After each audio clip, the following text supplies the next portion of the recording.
नमस्कार दोस्तों, मैं दिनेश मिठारवाल डिजिटल प्लेटफॉर्म पर आपका हार्दिक स्वागत करता हूं। और आज हम लेकर आए हैं जनरल साइंस का पोर्शन। तो जी हाँ, जनरल साइंस जो होती है वो है अप्लाइड साइंस। अप्लाइड साइंस वो साइंस होती है जिसमें हम दैनिक जीवन में जो विज्ञान काम में लेते हैं, दैनिक जीवन का जो विज्ञान है उसे हम अप्लाइड साइंस बोलते हैं। और जनरल साइंस का जो पोर्शन है वो विभिन्न कंपटीशन एग्जाम्स में पूछा जाता है। तो हम कंपटीशन एग्जाम के नज़रिए से देखेंगे कि कौन कौन से क्वेश्चंस हैं वो पूछे जाते हैं, कौन से टॉपिक हैं जिनको शामिल किया जाता है विभिन्न प्रतियोगी परीक्षाओं के लिए। तो चलिए स्टार्ट करते हैं।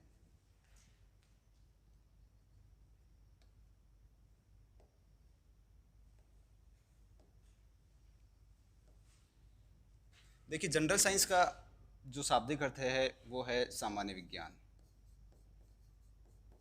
सामान्य विज्ञान और सामान्य विज्ञान वो विज्ञान होता है जो दैनिक जीवन में काम में आता है। और इस जो सामान्य विज्ञान है उसमें तीन पोर्शन होते हैं। पहला जो पोर्शन है वो है बायोलॉजी का, और दूसरा जो पोर्शन है वो है केमिस्ट्री का, और तीसरा पोर्शन जो है वो है फिजिक्स का। तो देखिए, बायोलॉजी में जो टॉपिक्स आते हैं उनमें स्पेशली जो टॉपिक होते हैं वो कोशिका से हैं, ऊतक हैं, अंग हैं, या फिर पादपों में पोषण है, प्लांट सिस्टम्स में आते हैं, या फिर जो हमारे पाचन तंत्र, डाइजेस्टिव सिस्टम है, नर्वस सिस्टम है, वो सारे टॉपिक्स हैं वो बायोलॉजी में आते हैं।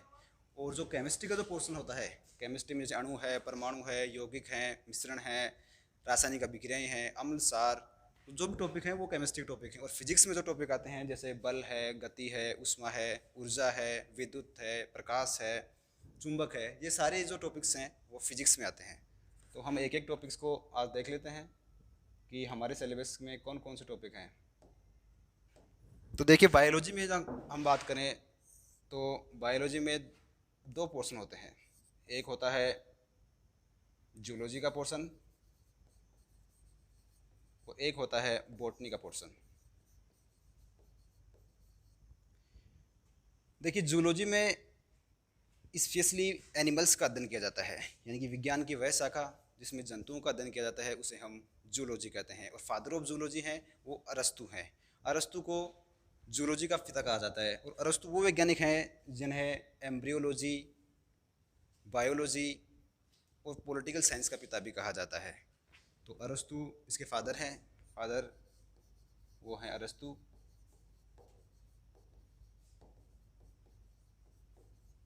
और जो बॉटनी है उसमें पादपों का अध्ययन किया जाता है। विज्ञान की वह शाखा जिसमें प्लांट्स की स्टडी की जाती है उसे हम कहते हैं बॉटनी। और बॉटनी के जो फादर हैं वो हैं थियोफ्रेस्टस। थियोफ्रेस्टस। देखिए, थियोफ्रेस्टस को एंशियंट प्लांट टेक्सोनोमी का फादर भी कहा जाता है, यानी कि जो पादप वर्गीकी है, प्राचीन पादप वर्गीकी है, उसका पिता भी थियोफ्रेस्टस को कहा जाता है। थियोफ्रेस्टस ने एक बुक लिखी थी, वो थी हिस्टोरिया प्लांटेरम। अरस्तु ने जो बुक लिखी थी उसका नाम है हिस्टोरिया एनिमेलियम। अरस्तु ने जो पादपों का जो क्लासिफिकेशन किया था वो सबसे पहले ब्लड के कलर के आधार पर किया था, यानी कि जिनका ब्लड रेड कलर का होता है उन्हें इनेमा में रखा था, और जिनका जो ब्लड होता है वो कलरलेस होता है, उनमें कोई कलर नहीं होता, उनको उन्होंने एनाइमा में रखा था।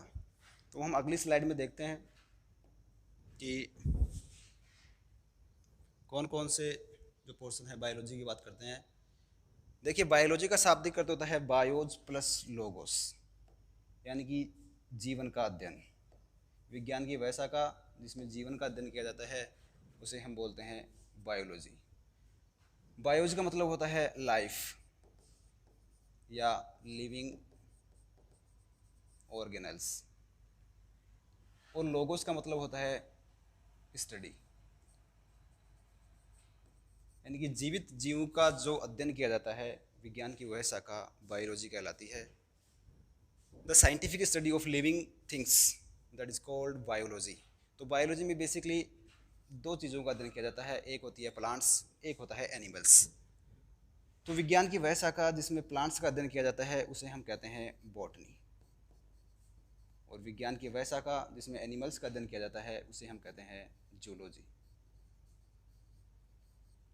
तो फादर ऑफ बॉटनी थियोफ्रेस्टस, जिन्होंने किताब लिखी थी हिस्टोरिया प्लांटेरम, और फादर ऑफ एनिमल्स हैं, जो फादर ऑफ जूलॉजी हैं वो हैं अरस्तु। और अरस्तु की जो बुक थी वो थी हिस्टोरिया एनिमेलियम। अरस्तु ने ब्लड के कलर के आधार पर जंतुओं का क्लासिफिकेशन किया था, सबसे पहले किया था, और दो पार्ट्स में उन्हें बांटा था।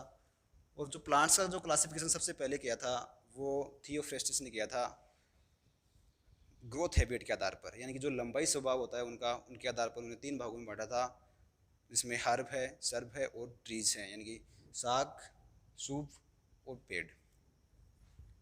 इसके बाद में देखो जो टर्म बायोलॉजी है वो सबसे पहले लेमार्क एवं ट्रेवी रेनस ने दिया था। लेमार्क एवं ट्रेवी रेनस ने बायोलॉजी शब्द सबसे पहले लेमार्क एवं ट्रेवी रेनस ने दिया था। और फादर ऑफ जो बायोलॉजी हैं वो हैं अरस्तु। फादर ऑफ बायोलॉजी कौन है? अरस्तु है। चलिए अगली स्लाइड पे देखते हैं।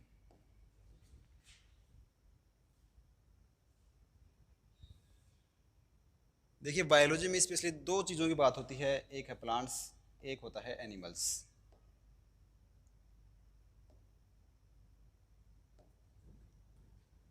जो एनिमल्स होते हैं उनका शरीर एक सेल से स्टार्ट होता है।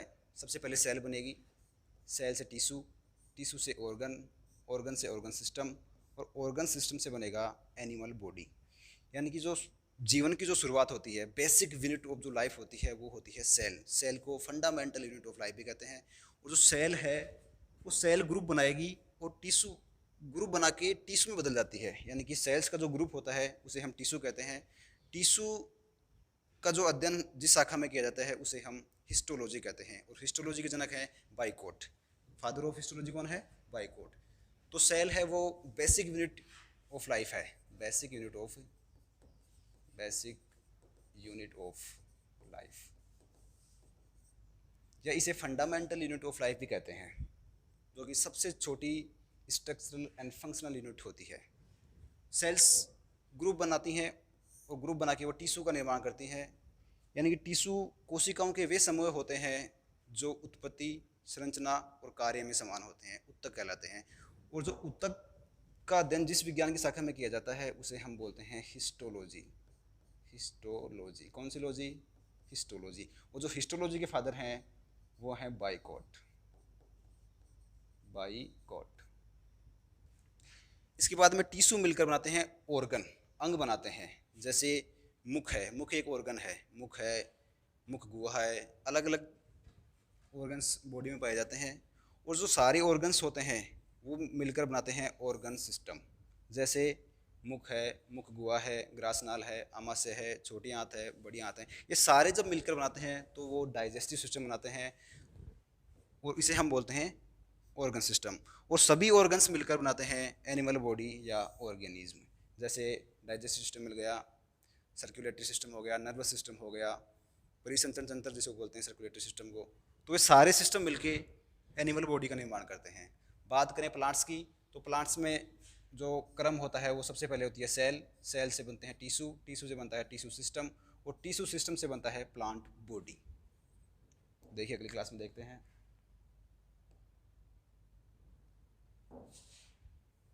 अब बात करते हैं सबसे पहले सेल की। सेल जो होती है वो बेसिक यूनिट ऑफ लाइफ होती है। और सेल की 2 टर्म्स होती हैं, सेल के लिए 2 टर्म्स काम मिली जाती हैं। एक होती है साइटोलॉजी, एक होती है साइटोलॉजी। साइटोलॉजी को बोलते हैं कोशिका विज्ञान, यानी कि कोशिका का अध्ययन जिस शाखा में किया जाता है उसे हम बोलते हैं साइटोलॉजी। तो साइटोलॉजी में स्पेशली जब बात करते हैं तो वो होती है सेल स्ट्रक्चर का स्टडी ऑफ सेल स्ट्रक्चर।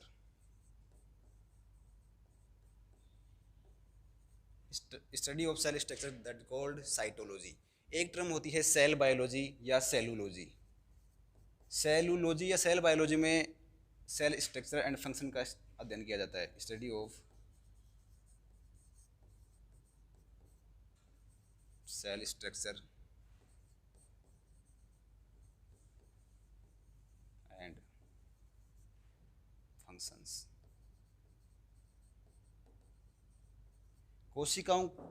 कोशिकीय संरचनाओं का अध्ययन साइटोलॉजी कहलाता है। कोशिकीय संरचनाओं एवं उनके कार्यों का अध्ययन सेल बायोलॉजी या सेलुलॉजी कहलाता है। तो फादर ऑफ साइटोलॉजी की बात करें तो वो हैं रॉबर्ट हुक। रॉबर्ट हुक सबसे पहले कोशिका की खोज रॉबर्ट हुक ने 1665 में की थी, कॉर्क में। जो छाल होती है उसमें खोज की थी, और जो कोशिका थी वो डेड कोशिका थी। कौन सी कोशिका थी? डेड, यानी कि मृत कोशिका थी ये।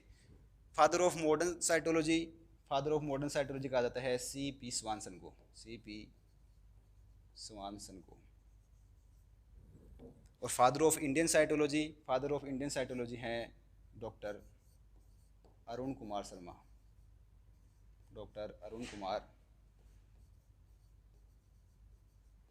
शर्मा।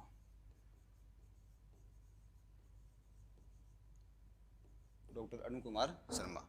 अरुण कुमार शर्मा को भारत सरकार द्वारा पद्म विभूषण भी दिया गया था। Centre of cellular and molecular biology है वो हैदराबाद में स्थित है। कहाँ स्थित है? हैदराबाद में।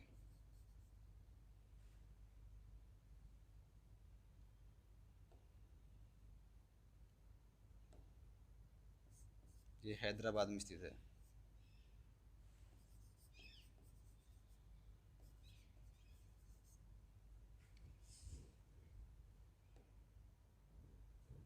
आगे देखते हैं सेल डिस्कवरी। अब कोशिका की खोज के बारे में हम बात करते हैं। सबसे पहले कोशिका की खोज रॉबर्ट हुक ने की थी 1665 में, कॉर्क में। और जो कोशिका देखी थी वो कोशिका डेड कोशिका थी। कौन सी कोशिका थी? डेड। तो बात कर लेते हैं सबसे पहले कोशिका की खोज।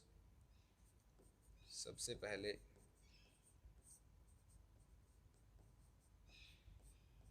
कोशिका की खोज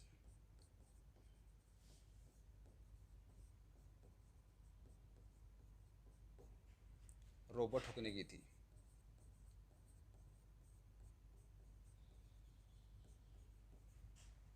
ये खोज 1665 में की थी, कॉर्क में। और जो कोशिका देखी थी वो कोशिका थी डेड, यानी मृत कोशिका थी, डेड सेल। और इनकी एक किताब भी आई थी जिसका नाम था माइक्रोग्राफिया। तो सबसे पहले जो कोशिका खोज की थी वो रॉबर्ट हुक ने की थी, वो एक मृत कोशिका थी। उसके बाद में सबसे पहले जंतु में जीवित कोशिका की जो खोज की थी वो थी ल्यूवेनहॉक ने की थी। तो सबसे पहले जंतुओं में, एनिमल्स में लिविंग सेल की खोज ल्यूवेनहॉक ने की थी।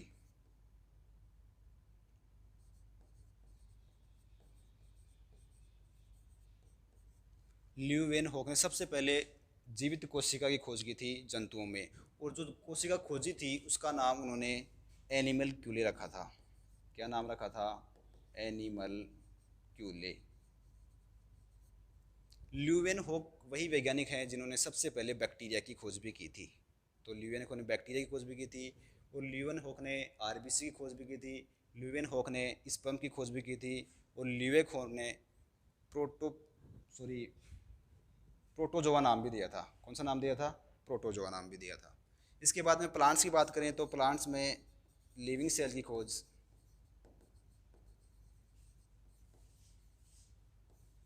नेहेमिया गिरु तथा मेलपिगी ने की थी।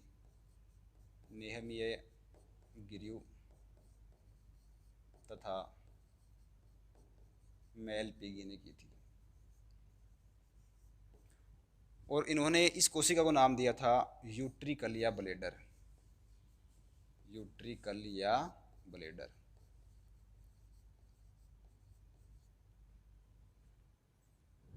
चलिए अगली स्लाइड पे देखते हैं।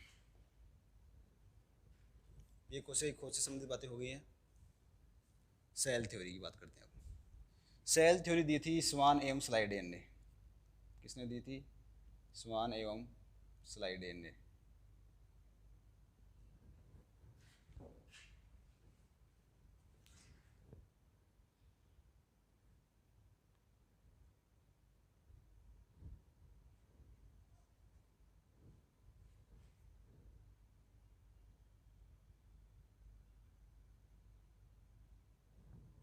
सेल थ्योरी की बात करते हैं तो सेल थ्योरी देने वाले वैज्ञानिक थे स्वान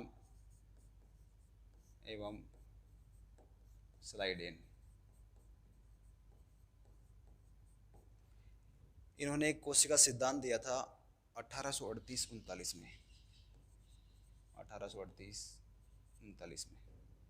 स्वान थे वो जूलॉजिस्ट थे, और जो स्लाइडेन थे वो बॉटनिस्ट थे। वो सेल, सेल से tissue, organ, organ system and body. लेकिन बात अगर प्लांट्स की जाए, ये बात है एनिमल्स की। अगर बात प्लांट्स की जाए तो प्लांट्स में सेल, सेल से टिश्यू, टिश्यू से टिश्यू सिस्टम,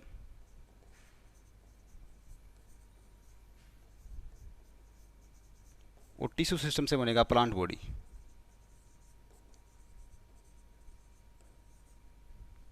आज हम डिटेल्स जो चर्चा करेंगे वो कोशिका के ऊपर करेंगे। यानी कि कोशिका क्या है, कोशिका जो फंडामेंटल जो यूनिट है लाइफ की वो कोशिका ही है। तो हम अब कोशिका के ऊपर डिटेल चर्चा करेंगे। हम इसे स्लाइड में देखते हैं। सेल, तो सेल की अगर बात करें तो इसे हम basic unit of life, basic unit of life या फंडामेंटल यूनिट ऑफ लाइफ कहते हैं सेल को। बात इसकी खोज की करें तो इसकी खोज रॉबर्ट हुक ने की थी। रॉबर्ट हुक ने इसकी खोज 1665 में की थी, कॉर्क में। रॉबर्ट हुक ने इसकी खोज 1665 में की थी। रॉबर्ट हुक ने जो माइक्रोस्कोपी काम में ली थी वो सिंपल माइक्रोस्कोपी काम में थी, और सिंपल माइक्रोस्कोपी की खोज करता भी रॉबर्ट हुक ही है। कॉर्क में की थी, और जो कोशिका देखी थी वो डेड कोशिका थी, यानी कि मृत कोशिका थी, मृत कोशिका, जिसे सेलुला नाम दिया था। सबसे पहले पादपों में जीवित कोशिका की खोज नेहमिया ग्रू और मेलपिगी ने की थी। तो हम बात करते हैं सबसे पहले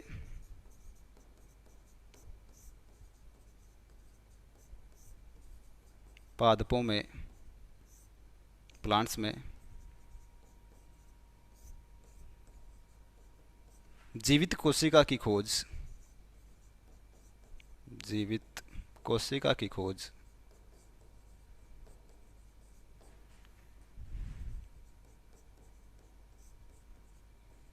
ग्रू तथा मेलपिगी ने की थी। ग्रू तथा मेलपिगी ने की थी, और इन्होंने इस कोशिका को जो नाम दिया था वो नाम दिया था यूट्रिकल, यूट्रिकल या ब्लेडर। तो सबसे पहले पादपों में जीवित कोशिका की खोज करने वाले वैज्ञानिक थे ग्रू तथा मेलपिगी, और ग्रू तथा मेलपिगी ने जो कोशिका खोजी थी उसे यूट्रिकल या ब्लेडर नाम दिया था। सबसे पहले पादपों में, सबसे पहले पादपों में, सॉरी जंतुओं में, सबसे पहले जंतुओं में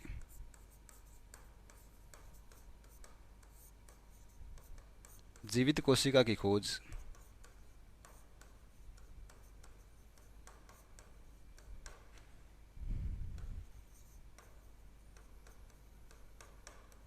एंटोन वॉन ल्यूवेनहॉक ने की थी। किसने की थी? एंटोन वॉन ल्यूवेनहॉक ने की थी। सबसे पहले जंतुओं में जीवित कोशिका की खोज करने वाले वैज्ञानिक कौन थे? Anton von Leeuwenhoek. और एंटोन वॉन ल्यूवेनहॉक ने इसे एनिमल क्यूले नाम दिया था। एनिमल क्यूले नाम दिया था। क्या नाम दिया था? एनिमल क्यूले। एंटोन वॉन ल्यूवेनहॉक वही वैज्ञानिक हैं जिन्होंने सबसे पहले बैक्टीरिया की खोज भी की थी। किसकी खोज की थी? इन्होंने बैक्टीरिया की खोज भी की थी। बैक्टीरिया की खोज भी की थी। इसकी खोज भी की थी इन्होंने। आरबीसी की खोज भी की थी। इन्हें प्रोटोजोआ नाम भी दिया था।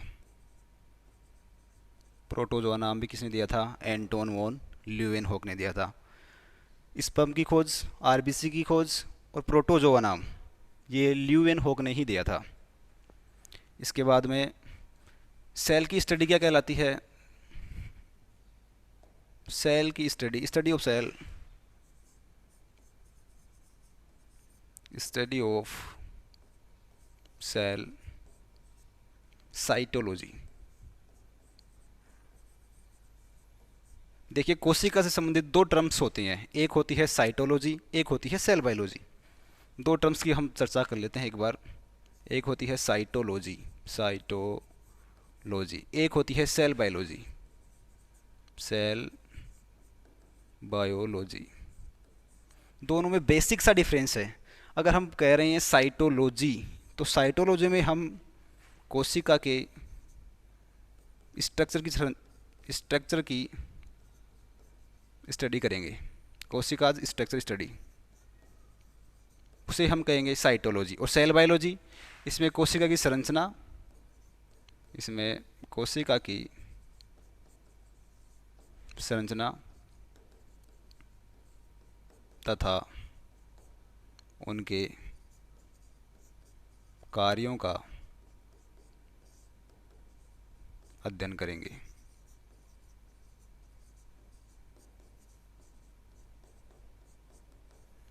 उसे हम सेल बायोलॉजी या सेलुलॉजी भी कहते हैं, सेल बायोलॉजी या सेलुलॉजी। साइटोलॉजी में क्या करेंगे? सेल स्ट्रक्चर स्टडी, यानी कि कोशिका की सिर्फ संरचना की अध्ययन करेंगे, वो कहेगा सेल बायोलॉजी। हम सेल बायोलॉजी में करेंगे कोशिका की संरचना तथा उनके कार्यों का अध्ययन भी करेंगे, यानी कि सेल स्ट्रक्चर एंड फंक्शंस की जो स्टडी की जाएगी that is called cell biology. और जो साइटोलॉजी है उसमें कोशिका की केवल संरचना का अध्ययन करेंगे।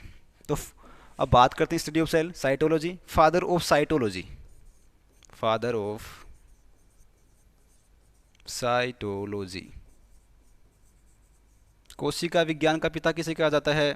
तो इसका आंसर होगा Robert Hooke, Robert Hooke. Robert Hooke ने कोशिका की खोज की थी 1665 में, कॉर्क में खोज की थी, जो कि एक डेड कोशिका थी, यानी कि एक मृत कोशिका थी। और इनकी एक बुक भी थी, इनकी बुक का नाम है माइक्रोग्राफिया, माइक्रोग्राफिया, माइक्रोग्राफिया, इनकी पुस्तक का क्या नाम है? माइक्रोग्राफिया। अब बात करते हैं मॉडर्न की, father of modern cytology, father of modern cytology. Father of modern cytology किसे कहा जाता है? सीपी स्वानसन, सीपी स्वानसन को, सीपी स्वानसन को फादर ऑफ मॉडर्न साइटोलॉजी कहा जाता है। अब बात करते हैं father of Indian cytology, father of Indian cytology. Father of Indian cytology किसे कहा जाता है? फादर ऑफ इंडियन साइटोलॉजी कहा जाता है अरुण कुमार शर्मा को, अरुण कुमार शर्मा। और अरुण कुमार शर्मा को फादर ऑफ साइटोलॉजी कहा जाता है। और अरुण कुमार शर्मा को भारत सरकार द्वारा पद्म विभूषण भी दिया गया था। अब बात करते हैं centre of cellular and molecular biology. Centre of cellular and molecular biology कहाँ है? हैदराबाद में, Hyderabad. Centre of cellular and molecular biology Hyderabad में स्थित है। आगे बात करते हैं जो कोशिका है उसका जो सिद्धांत किसने दिया था? कोशिका सिद्धांत के बारे में बात करते हैं, सेल थ्योरी, सेल थ्योरी, कोशिका सिद्धांत। कोशिका सिद्धांत देने वाले वैज्ञानिक थे स्वान एवं स्लाइडेन, स्वान एवं स्लाइडेन।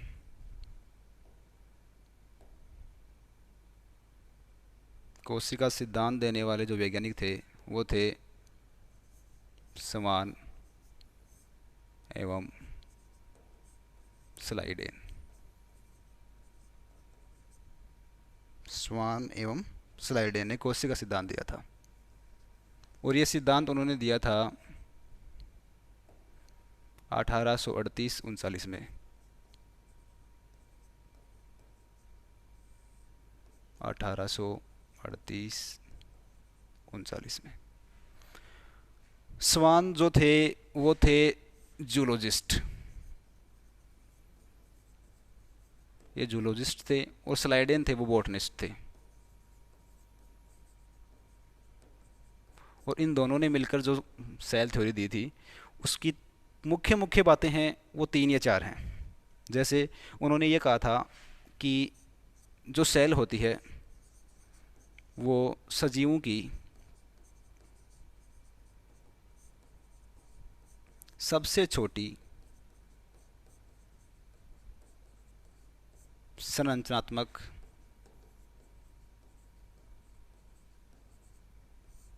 एवं क्रियात्मक इकाई होती है।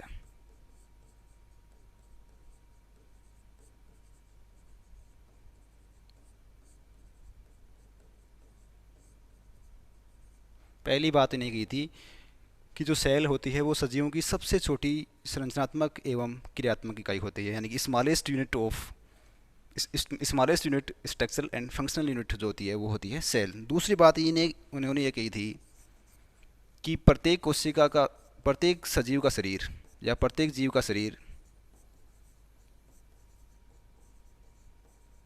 एक या एक से अधिक कोशिकाओं से मिलकर बना होता है।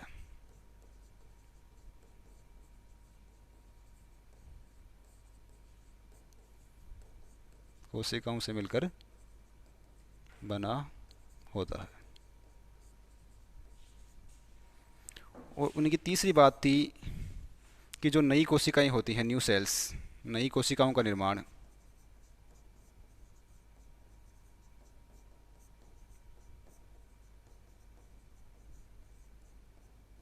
पूर्ववर्ती कोशिकाओं से होता है।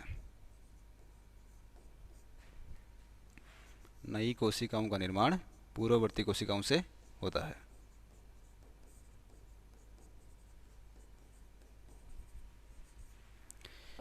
इसके बाद में एक साइंटिस्ट आए थे, रुडोल्फ वर्सो। रुडोल्फ वर्सो ने 1855 में सेल जो थ्योरी थी उसको एक नया रूप दिया था, और उन्होंने इसे मॉडर्न सेल थ्योरी दिया था।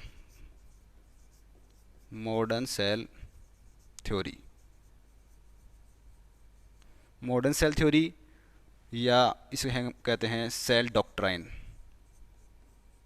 सेल डॉक्ट्राइन या cell lineage theory, cell lineage theory या सेल प्रिंसिपल।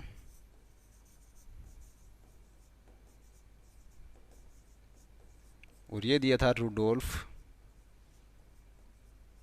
वर्सो 1855 में। और इन्होंने ये कहा था कि जो नई कोशिकाएं होती हैं उनका निर्माण पूर्ववर्ती कोशिकाओं से होता है, यानी कि ओमनिस, उन्होंने कहा था ओमनिस सेलुला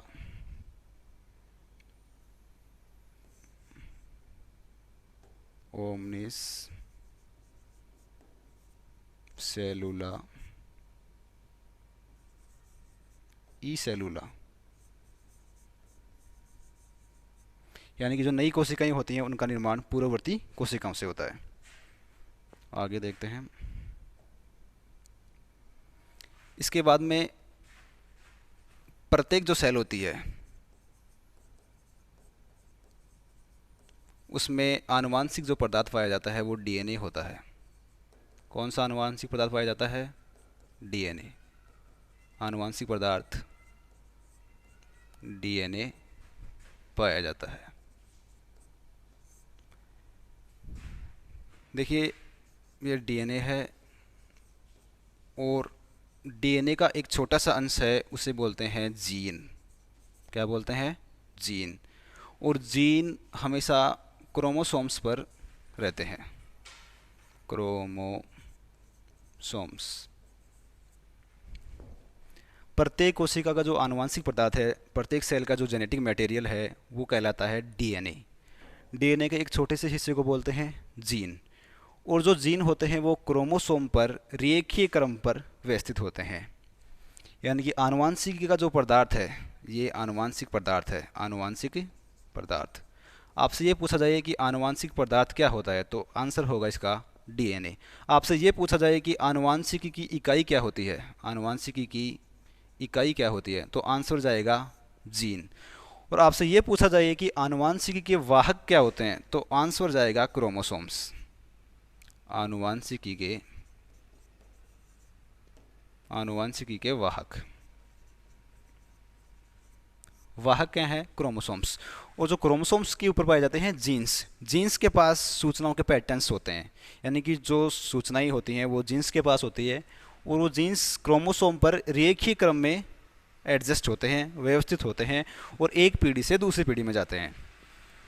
अब बात करते हैं क्रोमोसोम्स की। तो क्रोमोसोम्स का नंबर होता है 46 क्रोमोसोम्स मनुष्य में पाए जाते हैं, जिसमें अगर बात करें मेल की, तो मेल में पाया जाएगा 44 + XY। और बात करें फीमेल की, तो फीमेल में पाया जाएगा 44 + XX। ये क्रोमोसोम्स पाए जाते हैं। मेल में पाया जाएगा 44 + XY, और फीमेल में पाया जाएगा 44 + XX। जो ये 44 क्रोमोसोम्स होते हैं, इन्हें बोलते हैं समजात गुणसूत्र। कौन से गुणसूत्र? समजात गुणसूत्र।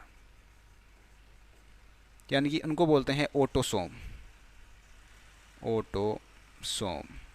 ये ऑटोसोम क्रोमोसोम्स होते हैं। जो दो गुणसूत्र पाए जाते हैं उन्हें बोलते हैं लिंग गुणसूत्र। एक मिनट। जो दो गुणसूत्र होते हैं उन्हें बोलते हैं लिंग गुणसूत्र, X और Y।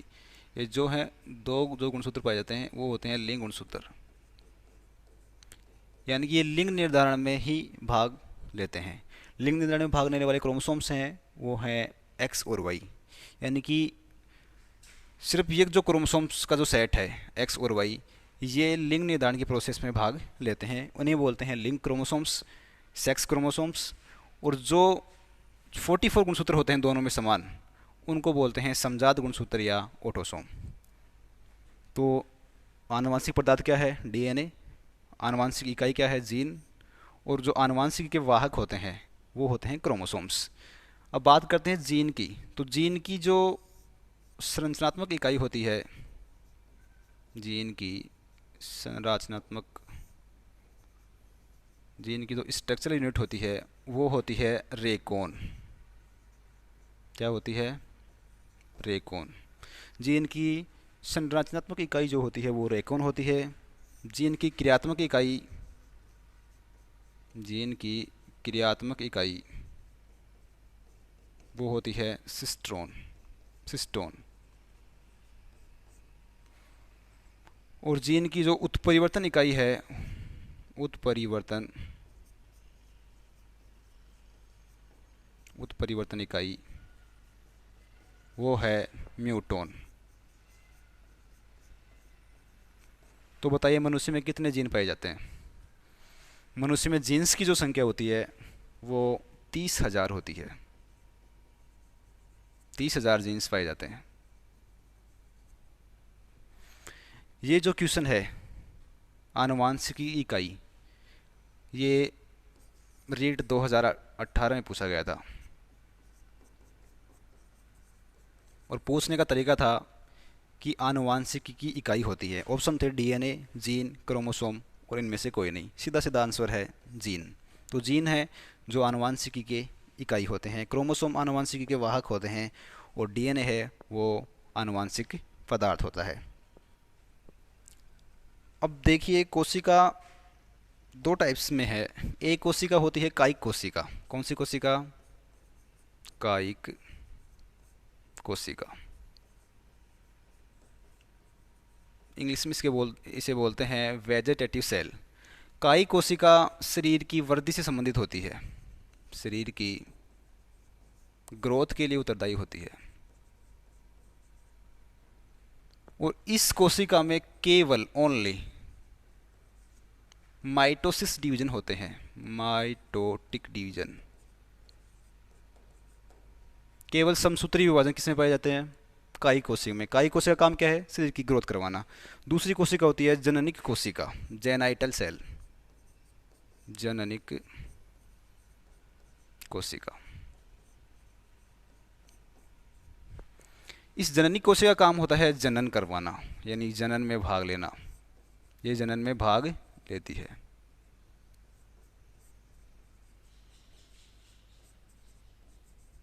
और इस कोशिका में माइटोटिक एंड मियोसिस दोनों विभाजन होते हैं, माइटोटिक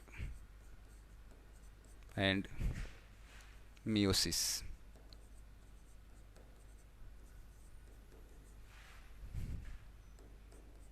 दोनों विभाजन इसमें पाए जाते हैं, समसूत्री और अर्धसूत्री विभाजन। एग्जाम्पल्स की बात करें जननिक कोशिकाओं की तो ये होती हैं शुक्राणु और अंडाणु, शुक्राणु एंड अंडाणु।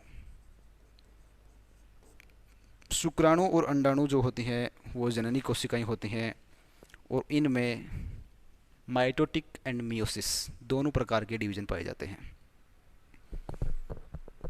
अब बात करते हैं हम कोशिका सिद्धांत के अपवादों की। किसकी बात करते हैं? कोशिका सिद्धांत के अपवाद। कोशिका सिद्धांत के अपवाद।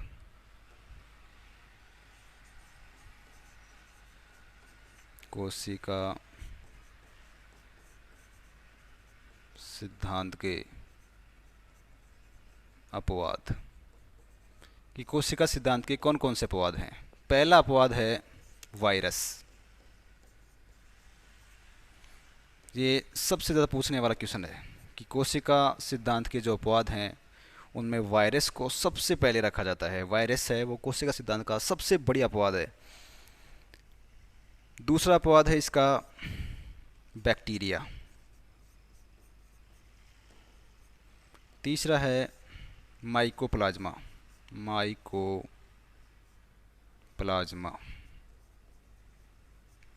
चौथा अपवाद है इसका बीजीए। देखिए हम थोड़ा सा जान लेते हैं इनके बारे में। वायरस जो होते हैं इनकी खोज इवानोवस्की ने की थी। वायरस की खोज किसने की थी? इवानोवस्की में। और जो वायरस होते हैं उनमें जो जेनेटिक मटेरियल होता है वो या तो डीएनए होगा या फिर होगा आरएनए। दोनों में से एक ही इनका जेनेटिक मटेरियल होता है, या तो डीएनए प्रेजेंट होगा या फिर इनमें आरएनए प्रेजेंट होगा। तो इसके दो टाइप में बांटते हैं, डीएनए वायरस या फिर आरएनए वायरस। जो अभी चल रहा था कोरोना वो आरएनए वायरस था। कौन सा वायरस था? RNA virus. और जो वायरस होते हैं उन्हें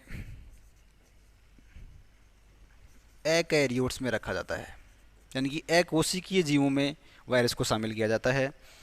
वायरस को अकोशिकीय जीवों में शामिल करने का मुख्य कारण ये है कि वायरस जब किसी सेल से बाहर होते हैं तो वो मृत होते हैं, जब किसी सेल में इंटर कर जाते हैं तो वो जीवित होते हैं। इसलिए वायरस को सजीव और निर्जीव की योजक कड़ी भी कहा जाता है। वायरस को क्या कहा जाता है? सजीव एवं निर्जीव के बीच की योजक कड़ी। सजीव एवं निर्जीव के बीच की जो योजक कड़ी है वो किसे कहा जाता है? वायरस को। वायरस को किस समूह में शामिल किया जाता है? तो आंसर आएगा एकैरियोट्स। एकैरियोट्स वे जीव होते हैं जिनमें कोशिका अब्सेंट होती है, यानी कि इनमें कोशिका नहीं पाई जाती, एकैरियोट्स में रखा जाता है। एकैरियोट्स में मेनली तीन चीज़ों को रखा जाता है। नंबर एक पर है वायरस, दूसरे पे प्रियोन्स और एक है वीरियोइड्स।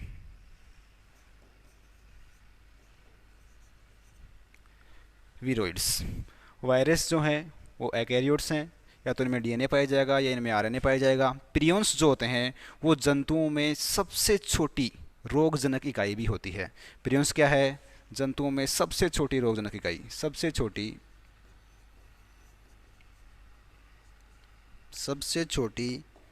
रोगजनक इकाई। प्रियोन्स क्या है? सबसे छोटी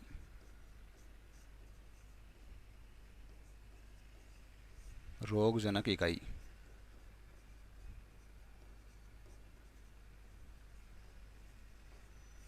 और ये ग्लाइकोप्रोटीन्स होते हैं, प्रियंस जो होते हैं वो ग्लाइकोप्रोटीन्स होते हैं, सबसे छोटी रोगजनक इकाई होती है।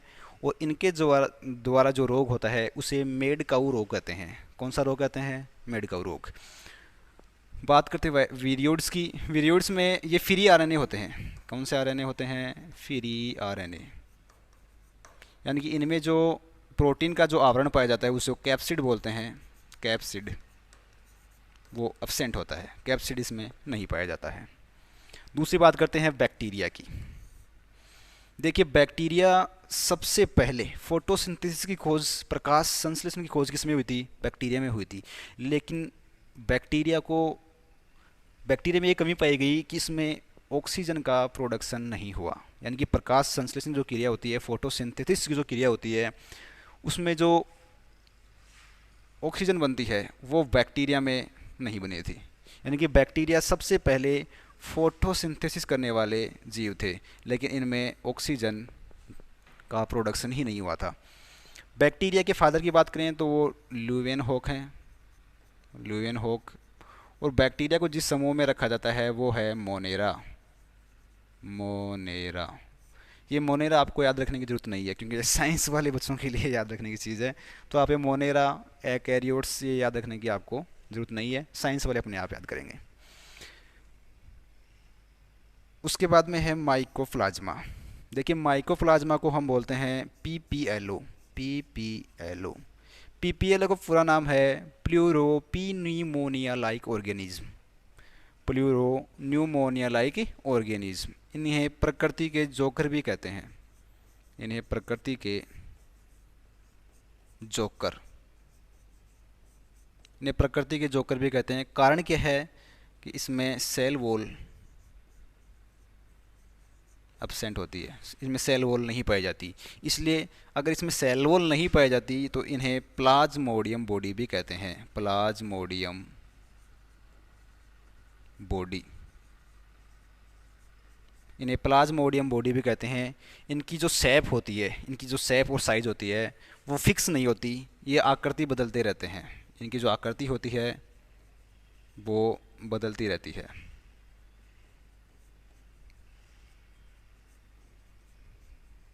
कारण क्या है आकृति बदलने का? सेल वॉल एब्सेंट होती है। क्योंकि सेल वॉल जो चीज़ होती है वो किसी सेल को या किसी जीव को एक स्टेबिलिटी देती है, शेप और साइज भी देती है। और ये जो क्वेश्चन था प्लाज्मोडियम बॉडी वाला, वो आरपीएससी फर्स्ट ग्रेड बायोलॉजी में पूछा गया था। आरपीएससी फर्स्ट ग्रेड बायोलॉजी के जो पेपर है उसमें ये क्वेश्चन साफ साफ पूछा गया था कि प्लाज्मोडियम बॉडी है। आंसर सीधा सा इसमें माइकोप्लाज्मा। अब बात करते हैं बीजीए की। बीजीए को बोलते हैं blue green algae. Blue green algae, नील हरित शैवाल। और इन्हें भी मोनेरा में ही रखा जाता है। किस में रखा जाता है? मोनेरा में। आप एक सब एल्गी में नहीं रखेंगे क्या? एल्गी में नहीं रख पाएंगे, इनको मोनेरा में रखेंगे। और ये पहले जीव थे जिनमें O2 का प्रोडक्शन हुआ था। यानी कि सबसे पहले ऑक्सीजनित प्रकाश संश्लेषण की जो खोज हुई थी वो बीजीए में हुई थी। बीजीए में फोटोसिंथेसिस के दौरान ऑक्सीजन का प्रोडक्शन हुआ था। तो ये कोसेका सिद्धांत के अपवाद हैं। वायरस है, बैक्टीरिया है, माइकोप्लाज्मा है और बीजीए है। अब बात करते हैं सबसे छोटी और बड़ी सेल की। अब बात करते हैं कोशिका की सबसे बड़ी कोशिका।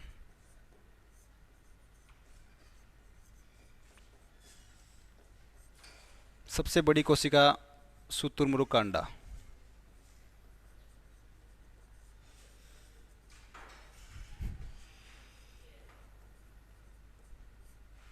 Ortiz egg.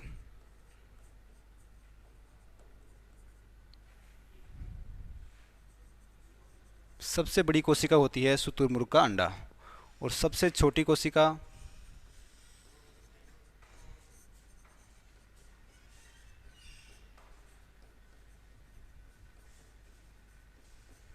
वो होती है माइकोप्लाज्मा।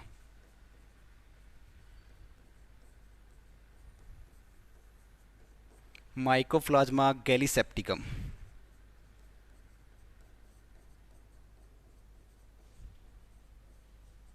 या लेड लेवी।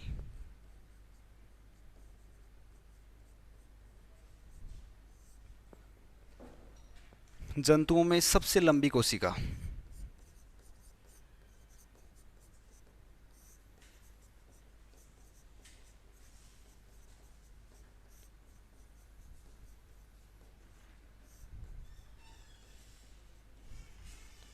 जंतुओं में सबसे लंबी कोशिका होती है वो है तंत्रिका कोशिका।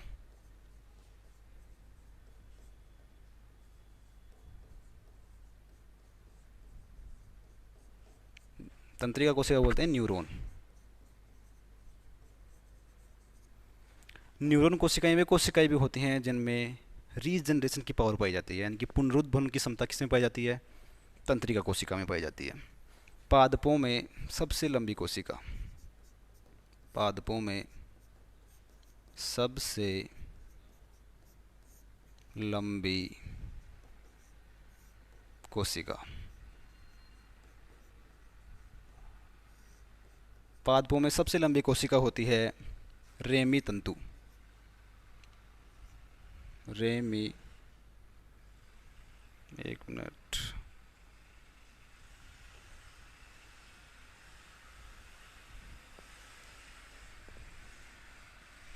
वापस चला गया, देख लेते हैं।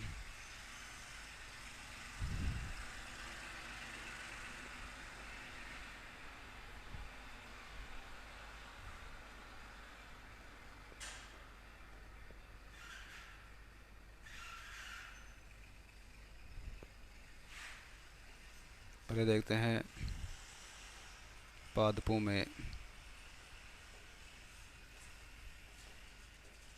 सबसे लंबी कोशिका।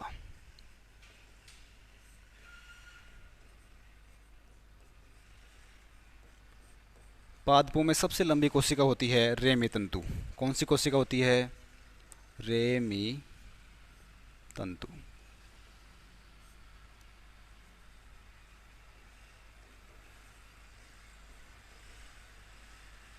रेमी फाइबर, जिनका बोटनिकल नाम होता है बोहेमेरिया नीविया।